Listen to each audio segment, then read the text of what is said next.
You're watching The Experience, Comic Culture and Sales. Streaming live daily to Facebook, YouTube, Twitch, and Twitter. 2, 1. So one rainy Sunday afternoon, a young couple were on their way to the church to get married, and on the way there, their car lost control and slammed into a telephone pole, killing both instantly. Now, the couple soon found themselves standing in front of St. Peter at the pearly gates. He was welcoming them to heaven, and the young woman asked Peter if they could get married in heaven since their time on earth was cut short. He replied that he would have to get back to them on that request. Now, a few months passed, and St. Peter's finds them again and announces that they can, in fact, get married in heaven. To his surprise, the woman asks, "Just wondering, but if things don't work out, will we be able to get a divorce?" With a stern look in his eye, Peter blurts out, "Look, lady, it took me a month to find a preacher up here. You really think I'm going to find a lawyer in heaven?" Stay tuned for the Dan Wickline Show.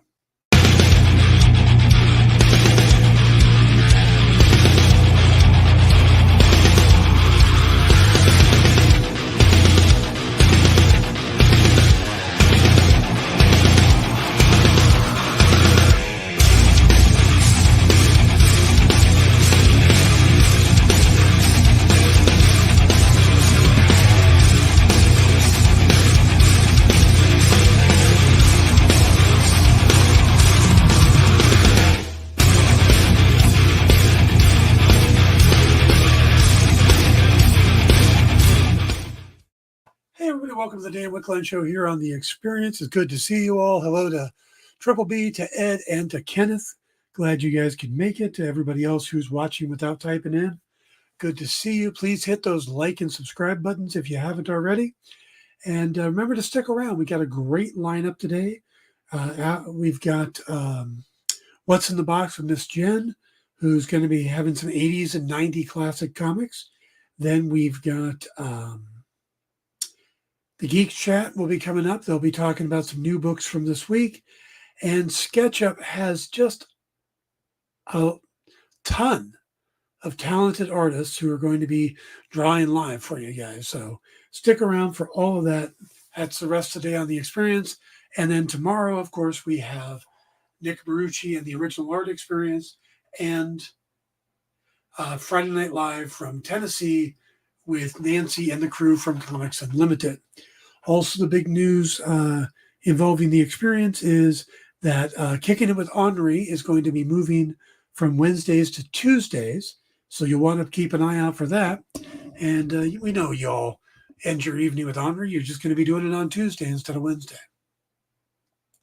All right, we're going to move on here to the news. And for fans of the West Wing, there seems to be a little chatter going on. Maybe it was a reunion panel. Maybe it's to talk about a Super Bowl commercial. But either way, both actor Joshua Malina and Mary McCormick are kind of putting out messages on social media that tease the possibility of a reboot of The West Wing.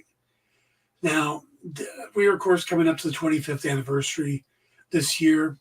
The most recent teaser comes from McCormick, who played Deputy National Security Advisor Kate Harper on the series from 2004 to 2006. On Wednesday, she posted on X that something very exciting is in the works. We'll be sharing it next week. Stay tuned for the big reveal January 24th. And she tagged Melina, Allison B. Janey, Dule Hill, Bradley Whitford, Richard Schiff, Melissa Fitzgerald, Lawrence O'Donnell, and Hrishikesh Hirway, the producer of the podcast The West Wing Weekly. Now, earlier this month, Melina dropped several hints, but Melina is also known for dropping false hints in the past. A year ago, he got on to or returned to Twitter or X and wrote, "Got back on Twitter just in time to talk about the West Wing reboot. Details soon." Now, this may be, it got delayed and it's always been a reboot. Who knows? A source at Warner Brothers Discovery said nothing on their end was in the works. But it is interesting, the timing on this, because not only is this being talked about, but Stephen Moffat, the former showrunner on Doctor Who, the creator of Sherlock and Jekyll and Hyde, is saying that there needs to be a British version of The West Wing, and he was more than willing to write it. So perhaps the return of The West Wing and a British version of The West Wing are kind of some people's way to combat the combative nature of politics going on right now. We'll have to see if either of those projects move forward. All right, fans of Disney, one of Disney's signature comedies, Wizards of Waverly Place, is going to get a sequel. Disney has ordered a pilot for a follow-up, which is executive produced by original series star Selena Gomez and her small screen sibling David Henry. Now, Gomez will guest star in the pilot for the Disney Channel as the character that helped launch her career. Alex Russo, with David Hein reprising the role of Justin Russo as a series regular.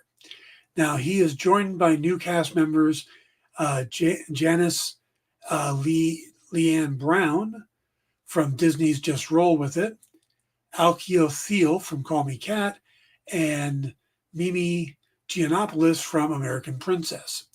This will pick up after a mysterious incident at WizTech where an adult Justin Russo has left his wizard powers behind, opting for a normal human life with his wife and 2 sons, but he gets a surprise when a powerful young wizard in need of training shows up at his door, and Justin must embrace his past to ensure the future of the wizarding world.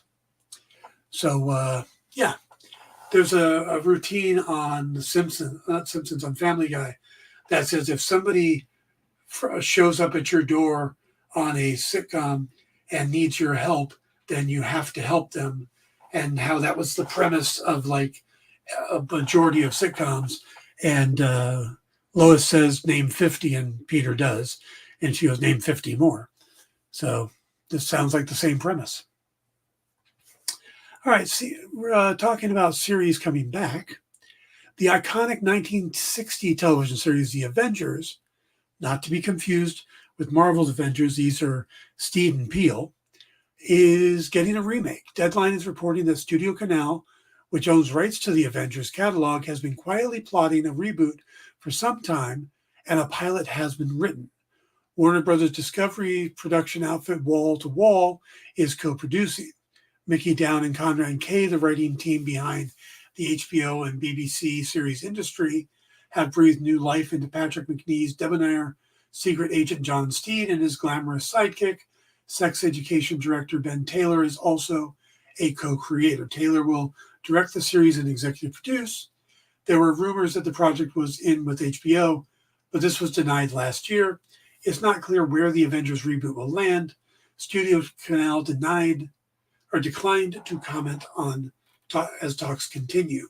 This, of course, was the 60s series, but it was also redone later on with Ray Fiennes and Uma Thurman as Steed and Peele and Sean Connery as the villain in a movie. Okay, let's see. Moving on, new report indicates that Madam Web will have a runtime that's kind of record-breaking. Madam Web stars Dakota Johnson, Sydney Sweeney, and set to hit theaters on February 14th, making the 4th film in the Sony's Spider-Man universe, the SSMU, anchored by 2 Venom films starring Tom Hardy, with a 3rd on the way in 2024. The SSMU has presented mixed results for critics and moviegoers. The new female-led Madam Web film will look to draw fans in during Valentine's Day with a more MCU-esque runtime. According to a Norwegian ticketing company website, FilmWeb, the film is looking to do about 1 hour and 56 minutes, which is about 4 minutes more than the Venom film, the first Venom film at 1 hour and 52 minutes. It's 5 minutes long. That's probably appropriate. Okay, this last bit of news is we covered this on the news break on Tuesday, or the news roundup. But I wanted to bring this up again because I'm still seeing reports all over the place that the Wonder Man series is getting canceled. Well, reports of the Wonder Man demise is greatly exaggerated. Around May and June of last year, when the WGA strike first began, one of the series that got shut down was Marvel's Wonder Man, which would star Yahya Abdul-Mateen II from the Aquaman franchise. He played Black Manta. The series had just started production when it got stopped, and there was a lot of rumors and reports that the series was going to be canceled altogether, especially with the ongoing narrative that was going around at the time that Marvel was going to cut back on shows, focusing more on quality over quantity. Now, those reports are turning out to be very wrong, as Wonder Man is now expected to be the second series released under the new Marvel Spotlight banner, which will focus on more character-driven stories and less about the MCU as a whole. And while no release date has been given, filming has begun, and a few set photos have actually leaked online. While we won't be showing the photos, not the way we do things here. We will tell you what's in the photos. And it kind of fits the narrative that's been going on, that this is going to be a satirical look at Hollywood. And what we see is basically a real movie theater set up to look like the world premiere of the Wonder Man movie, which would star Simon Williams, who Abdul-Mateen is playing. And one of the images also includes a cardboard cutout silhouette of Wonder Man with a lit up red W on his chest, similar to one of the classic costumes from the comics. Now, the series is being put together by Destin Daniel Cretton of Shang-Chi and the Legend of the Ten Rings, and is expected to also bring back Ben Kingsley as Trevor Slattery, who appeared in both Shang-Chi and Iron Man 3 as an actor. So again, all this makes sense. Cretton had just recently left Avengers Kang Dynasty to focus on his other projects, which include Shang-Chi 2 and Wonder Man. So again, rumors of the series demise are greatly exaggerated. JD says, now I've heard that all the Spotlight shows are going to be TVMA. Is that correct? Not necessarily. The Spotlight shows are going to be more character-driven and less about the MCU as a whole, but they won't be TVMA unless they need to be TVMA. So I don't think Wonder Man will be TVMA, but you never know. So, all right, guys, let's go ahead. We're going to take our first break, and when we come back, we will talk about the Sentry. Be right back. Join the party. Head over to our link tree to find all the links for everywhere the experience is all the time.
Imagine being at a convention and going to an interview panel that's just for you.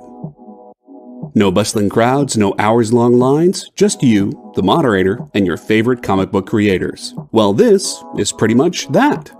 Miss Jen sits down every week with two comic book creators for a live stream interview about their latest work, and you can ask them whatever you want. It's Talking Shop, Mondays at 5 Eastern on The Experience, Comic Culture and Sales.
Welcome back to the Dan Wickline Show here on The Experience. Remember to hit those like and subscribe buttons down there. Tell your friends about the show. Let's get some more people here. All right, let's, before we go, I just saw something that I thought was kind of funny. Well, funny and also a little bit on the sad. If you think you've made a mistake and you feel bad about it, this is what Rob Lowe did. After Robert Downey Jr. won the Golden Globe for his role in Oppenheimer, he basically beat out Bradley Cooper. Well, Rob got confused and sent a congratulation text to Bradley Cooper instead of Rob Lowe. So now here Bradley Cooper is getting beaten and having his friend congratulating him on it. Probably saying, hey, Robert, congratulations on them. Yeah.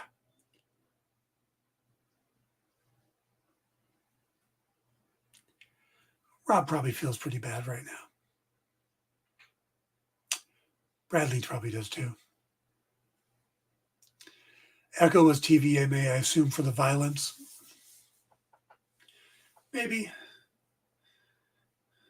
TVMA for violence, I hope. Otherwise, families with kids will be in for a surprise on what their kids are watching. It got pretty interesting. Daredevil used to hook up hot and heavy in his series. You know, we didn't get nudity, but we got pretty damn close a few times. So both that and in Luke Cage and in Jessica Jones. I mean, there was the whole breaking the headboard thing. So, yeah, if they're actually bringing those into official canon, parents are going to want to keep track of that. The latest word on that is the reason that they're bringing that in is after they had looked at the original take on Daredevil Born Again and decided to go another direction. Every time they sat down and tried to work up what they wanted to do, it was pretty much, look, we just need to accept that these series happen and they exist and go forward with them instead of trying to dance around them or, you know. So because the team on Board Again didn't quite pull it off and they got replaced is supposedly why those series are now part of MCU canon. So, all right, before we talk about the Sentry, I just want to talk about another Disney series that's going on right now, and that is Percy Jackson and the Olympians. I have been watching the show since the first episode. I caught the first two, and I've been watching it once a week ever since. Now, I have read the books, and I saw the original movies with Logan Lerman, I think his name is, and Alexandra Daddario, and both of them were way too old for the roles. That said, the movies were pretty good, but they changed a lot. These seem to be at least a little more accurate to the books. Rick Riordan and his wife are executive producing. They seem to be more involved in the series, and they got actual kids to play the kids. Walter Scobell plays Percy. Walter, of course, was in that time travel movie with Ryan Reynolds. So, he's a pretty good actor. They're doing a good job with it.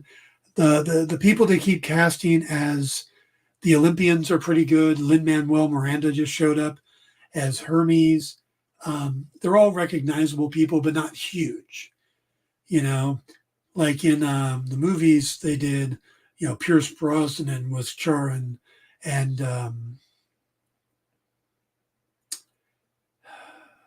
Nathan Fillion was Hermes and stuff like that. Well, this makes a lot more sense. And it's been a fun series so far. I'm looking forward to the next 2 episodes. There's 2 episodes left. So if you haven't had a chance to watch them and you're looking for something good to watch, I do recommend the Percy Jackson series, as I recommend Reacher.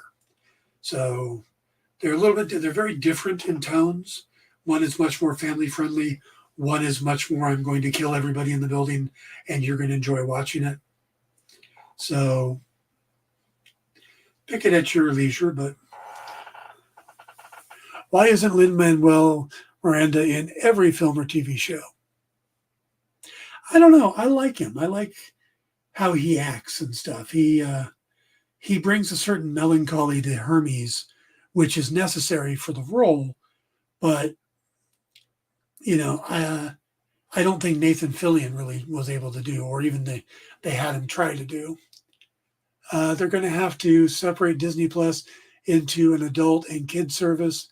There is a way to block MA programming. So, and in some countries, they have Star, which is where all the adult stuff are. Also, they're looking to blend Hulu into Disney Plus. So there's a chance that they might move all the MA stuff onto Hulu. Don't know, though. Those are some of the things that are possible. So, all right, let's get talking about the Sentry. Now, the Sentry is a pretty interesting character because other companies have tried to do this, where they take a character and they try to retcon it into the history. One example, Batman Hush series. Suddenly, Bruce Wayne had a childhood friend that he was growing up with for a while named Tommy Elliott, whose parents died in a car crash. And all this stuff going on. And then, that way they worked him into the series. And they did it, I think they tried to make Batman a brother for a while there, stuff like that. So they're always trying to do these things. Well, this was an idea. The Sentry was an idea that was a modern character that was retconned into the history of Marvel Comics. Originally, basically, Paul Jenkins had this idea of an older, over-the-hill guy struggling with addiction who had a tight relationship with his dog. Now, I'm not sure what the purpose of the dog was, but you get the idea. Basically, this out-of-shape guy who suddenly has little memory flicks of a time when he was a hero, but he's an addict, so he doesn't know what's real or not. Jenkins started working with Rick Vetch to develop it into a proposal for Marvel Knights, which was when Quesada and Jimmy Palmiotti were running that division of Marvel. Not the whole.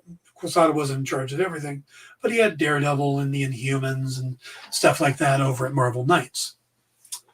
Now, Jenkins conceived of the character as being this kind of guardian type with his own watchtower.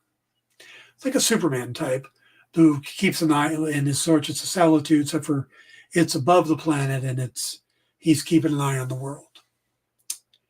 Now, he came up with the name Sentry, but Vetch is the one who suggested the character be woven into the history of the Marvel Universe, with each era of the character drawn in the style that matches the art of that era. So if we saw a 60s version of the Sentry, then he would be drawn like Jack Kirby or Steve Ditko or, the 60s artist of Marvel.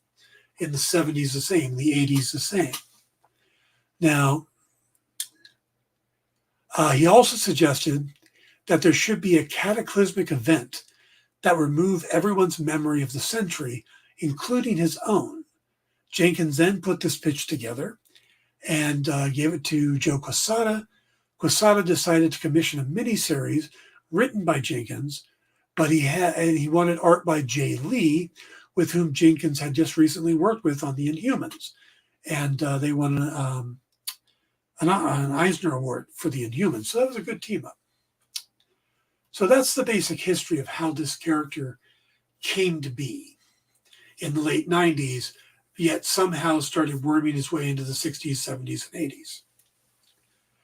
But that's just a creation of the character. His history is even more convoluted. In March of 1947, Canada's Department K and remnants of the United States Operation Rebirth, which of course is where Steve Rogers came from and a lot of the super soldier serum stuff came from, they pooled together their resources to become something called Project Sentry. And this was an attempt to not only recreate the super soldier serum, but to magnify it into its effects by 100,000 times over.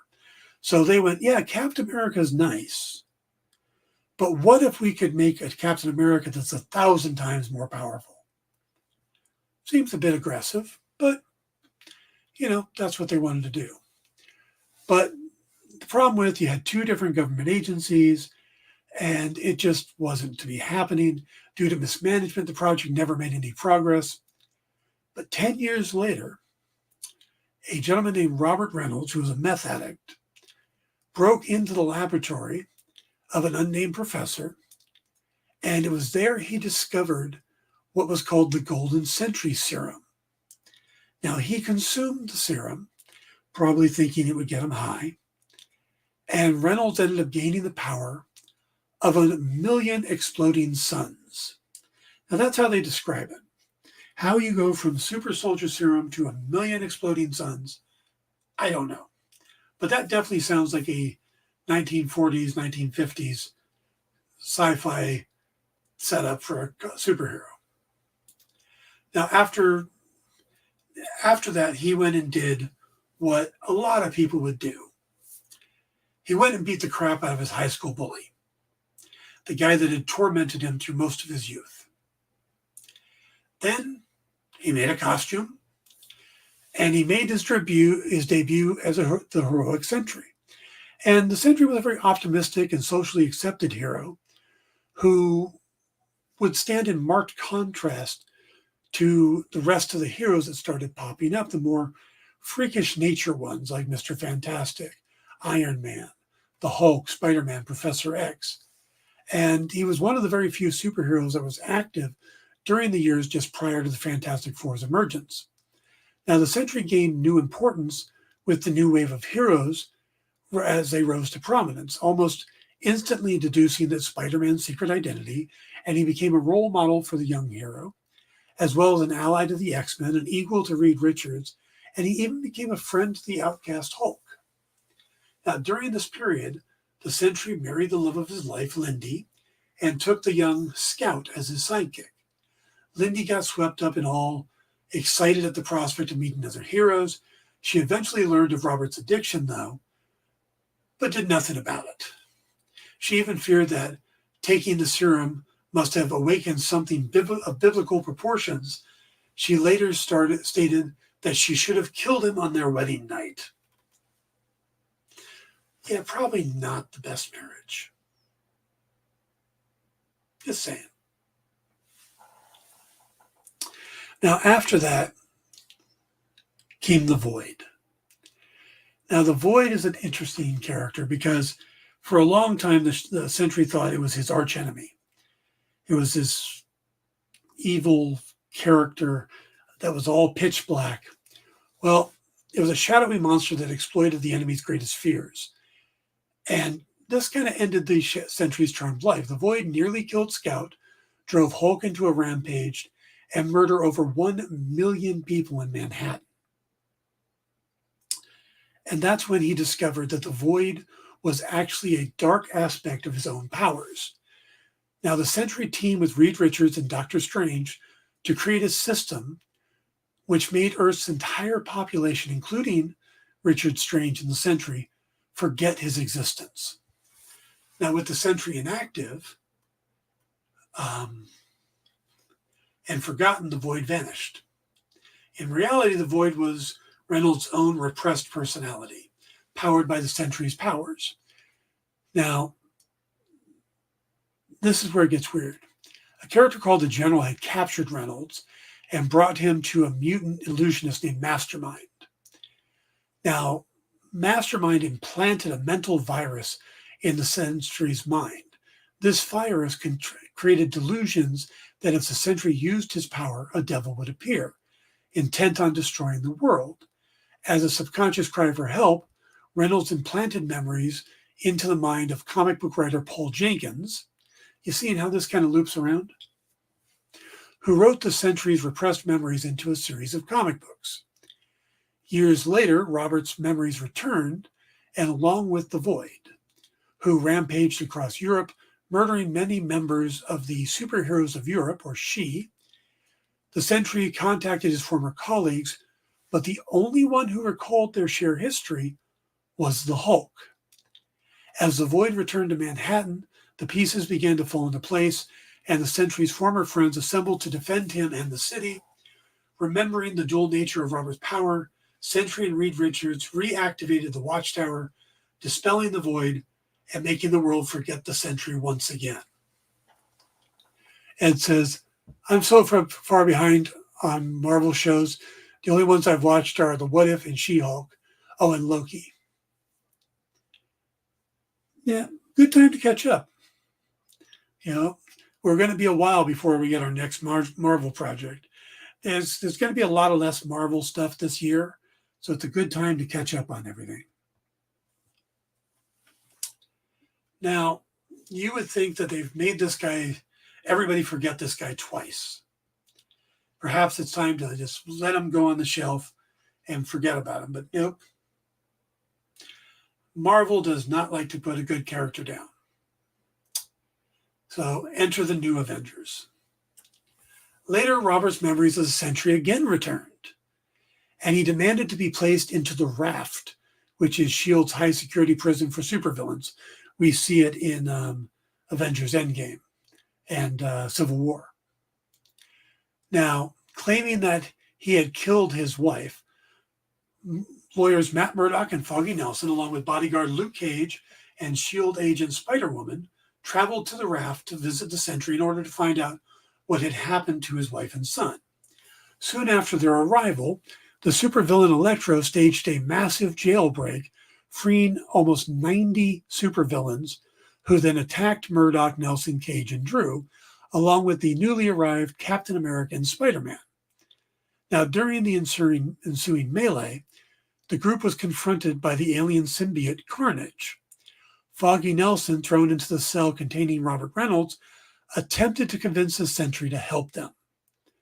Without saying a word, the Sentry blasted through 9 levels of complex, carrying Carnage into space, where he ripped the alien symbiote in half. Inspired by this adventure, the other heroes soon formed the new Avengers, but Sentry vanished before they could invite him to join them. Now, the Sentry stayed in hiding, remaining a person of great interest to S.H.I.E.L.D. and the Avengers, both of whom were fascinated by his powers and worried that they may lead to another Scarlet Witch situation. Eventually, S.H.I.E.L.D. and the new Avengers confronted the Sentry with several disturbing facts. The wife he claimed to have killed was alive, and the only reference in the world that could be found for the Sentry was in comic books, stories invented and written down by the imagination of a comic writer named Paul Jenkins. Unable to force these shocking events, the Sentry fled. Unable to face these shocking events, the Sentry fled, resurfacing as Robert Reynolds at his home. Now, the Sentry was once again confronted by the Avengers and S.H.I.E.L.D., along with the Inhumans and the X-Men. Now, he cried, saying that he had warned them the Void's coming and that it was now too late. The group was suddenly attacked by the Void. Robert, along with the help of Emma Frost, discovered that the reason no one remembered him was not because of his own attempts to erase the Void, but because of Mastermind's manipulations. With the newfound knowledge, the Void disappeared, Emma Frost resurrected the Sentry, and the new Avengers offered him membership, partly to keep an eye on him and partly because they would need his power, which he accepted. The Sentry's headquarters, the Watchtower, reappeared on top of Stark Tower, where it supposedly had been originally built. So, let's see what we missed in.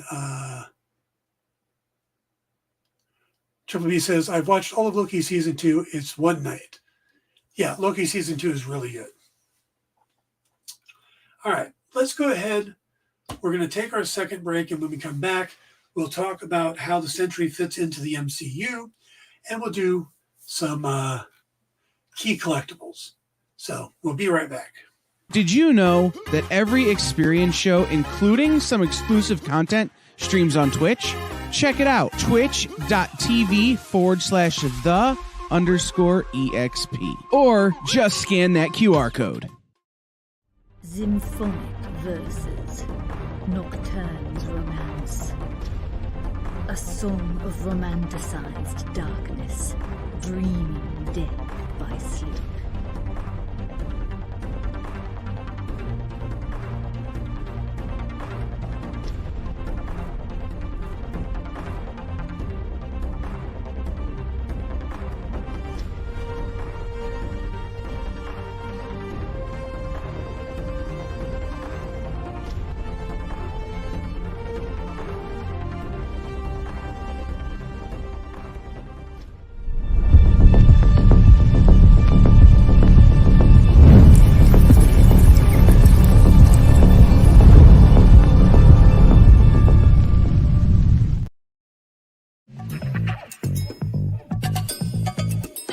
Live from New York.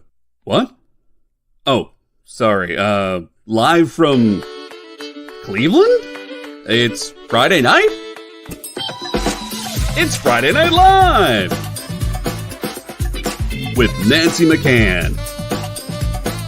And Ricky. And sometimes Carlos. And featuring boxes and boxes of rare comics. Unique collectibles. Lots of smiles and conversations with new friends. Friday Night Live with Comics Unlimited. Friday night from 9 to 11 on The Experience.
Everybody, welcome back to the Dan Wickline Show here on The Experience.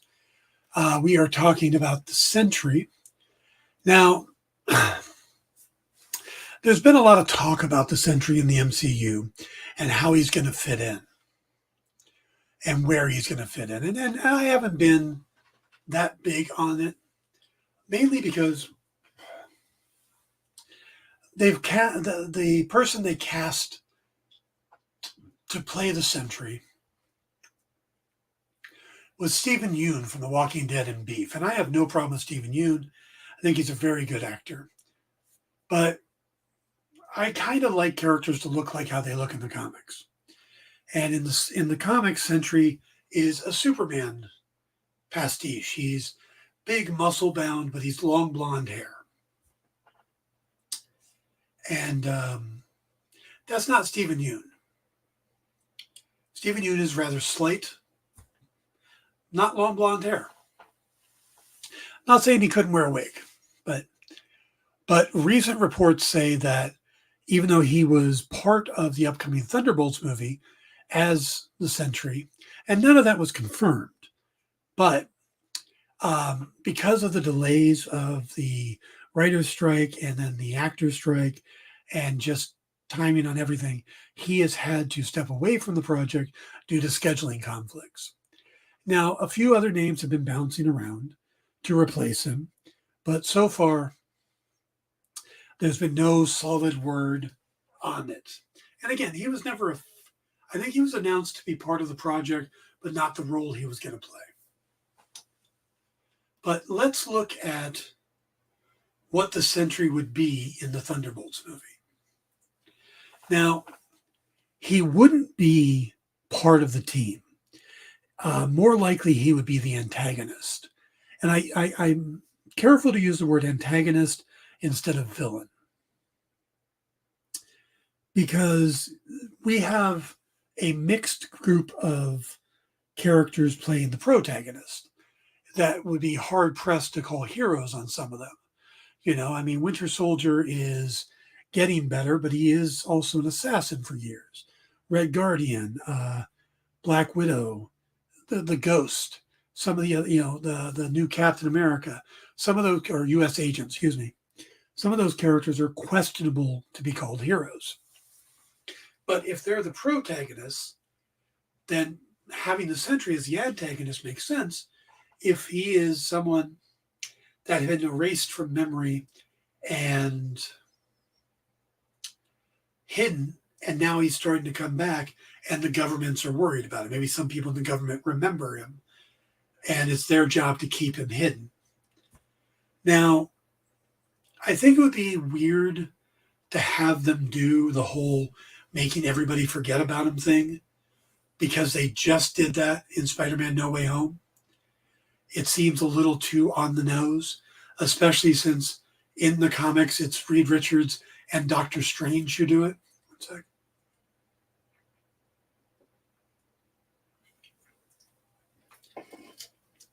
So having it done in another movie seems a bit much.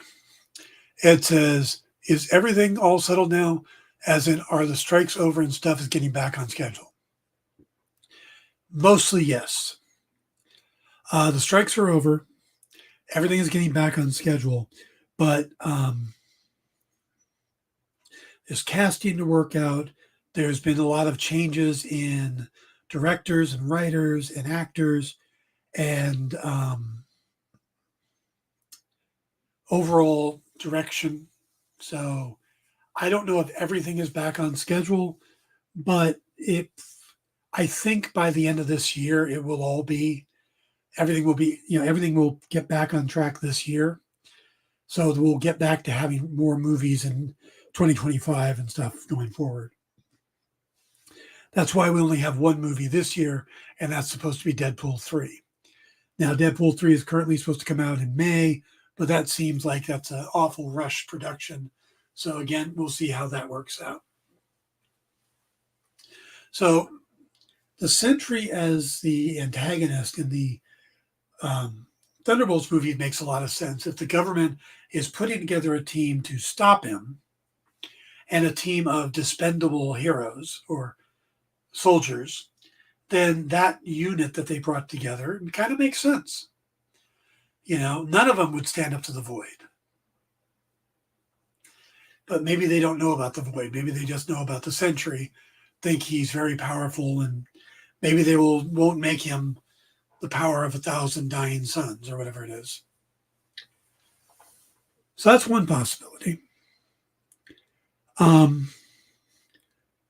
and again, it makes sense why they're bringing in these different types of actors. But you would end up with a very powerful character at the end of it if you do it right. Someone that would then make sense to show up in Kang Dynasty or Avengers 5, whatever we're calling it now, and for Secret Wars. Sycotron says, when I got into the Marvel world, I heard a lot of people not like Sentry. Seemed like MCU least favorite. How do you feel about him? Okay, that's a good question. I think if they had done it the way Paul Jenkins planned, it felt like he was being forced on people. But I think by the end of it, where they kind of made him be forgotten again, was interesting and could have really worked out well in the end. But then they keep bringing him back, and he's kind of overly powered. He's a bit angsty. I think they have a brand new Sentry. JD is a fan of the Sentry. JD, can you verify? Didn't they just introduce a new Sentry like last year?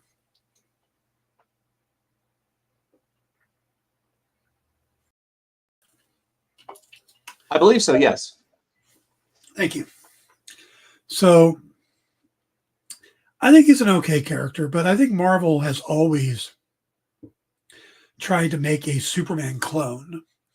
You know, Gladiator from the Imperial Guard is a Superman clone. Hyperion from the Squadron Supreme is a Superman clone.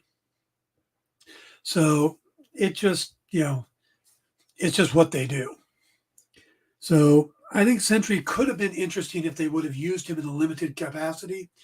I think by forcing him into the MCU as a whole, I think that's where a lot of people got upset with him. I wait to see what they do with it. I'm not rushing out to buy the character's books when he comes out. JD does. It's one of the characters he collects. So I guess it's different strokes for different folks on that one. But I'm kind of curious how they're going to use him in the MCU. Like I said, we just had Spider-Man No Way Home, so the whole forget thing seems to have already been played out. It would seem to be a little ridiculous for them to try to do it again. But you never know. Her name is Mallory, and she's the first of a Sentry squad, it seems. Oh, boy. Okay.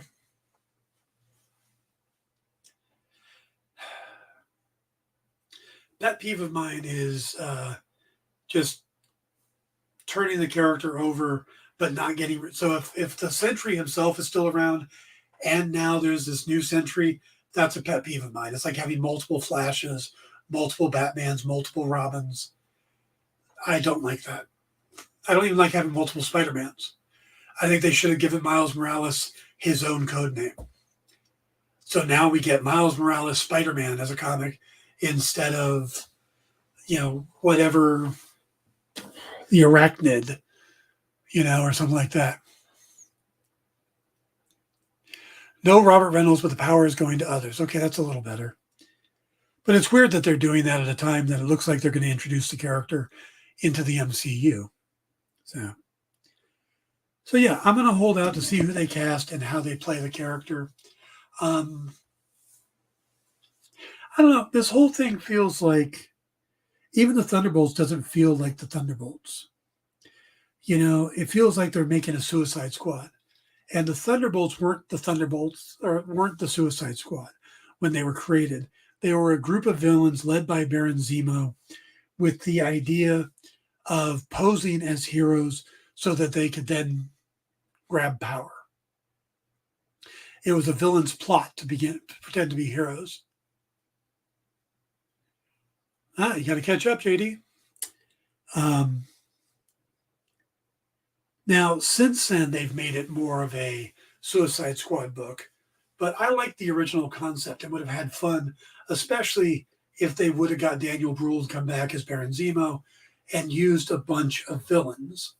Especially some of these villains that haven't really gotten a lot of time in movies, like Crossbones. They could have brought Crossbones back. Frank Grillo. That would have been great. So, all right, let's move on to the key collectibles if JD is ready. We're going to do key collectibles for the Sentry. If you haven't, these are all low-priced books too. So the idea that he's going to come into the MCU might drive these books up. This could be a good time to go out there and start making your collection. So here we go. Sentry #1 came out in 2002 from Paul Jenkins and Jay Lee. First appearance of the Sentry and the Void. High end on this is $80. Median is $20. Low end is $8. There's also a good collected trade of this. Now, New Avengers #2 in 2005. This is where he comes back because of the Avengers, and the Sentry rips Carnage in half, which may just be a cool page to own. High on this is only $3, so it's barely above cover price. 2 is median, low is 1. Definitely easy to pick up. Moving on to Mighty Avengers #1, the Sentry joins them from 2007. High on this is just $4. Median is 2, low is 1. You can see it also has Ares, Wonder Man, Miss Marvel, or Captain Marvel. I don't know what she's going by there, but that is Miss Marvel's costume, Black Widow, and Iron Man. Age of the Sentry from 2008, #1. This is the origin of the Sentry, but told in a Silver Age style, like it came out around the same time as the first Fantastic Four issue and Amazing Adult Fantasy and stuff like that, or Amazing Fantasy. This high end on this is just $4. Median is 2, low end is 1. The New Avengers #49, 2009. This was the partial first appearance of the Dark Avengers, which included the Sentry. High end on this is 20 because the Dark Avengers were pretty interesting. Median was 8, low end is 2. And then we get the full first appearance of the Dark Avengers in Dark Avengers #1 from 2009. High end is 10, median is 2, low end is 1. This is where we get Moonstone as Miss Marvel, we get Daken as Wolverine, and we get Norman Osborn in the Iron Patriot armor. I think Bullseye as Hawkeye. It's been a while since I read this. Moving on, Dark Avengers #13. This is another origin story of the Sentry. High end on this is just 3, median is 2, low end is $1.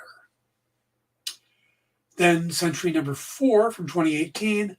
This is the first cameo appearance and origin of the new Sentry.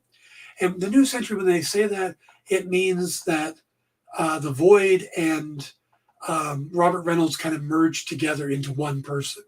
So all of his repressed memories and everything forms into one. High end on this is $8. Median is 2, low end is 1. Then we get Sentry #5, which is the first full appearance of the new Sentry. Again, now merged with the Void. High end is 8, median is 2, low end is 1. And then this is the one that just came out last year. The Sentry #1 introducing Ryan Topper as the Sentry. And there's going to be multiple Sentries, it looks like, and like the power is spreading out. High end on this is just $5, median 2, low end on 1, so JD can pick this up at a pretty decent price. Ed says, I'm glad you brought the key collectibles back. I always learn something from every set you show. Alas, if I may ask, how have you been feeling?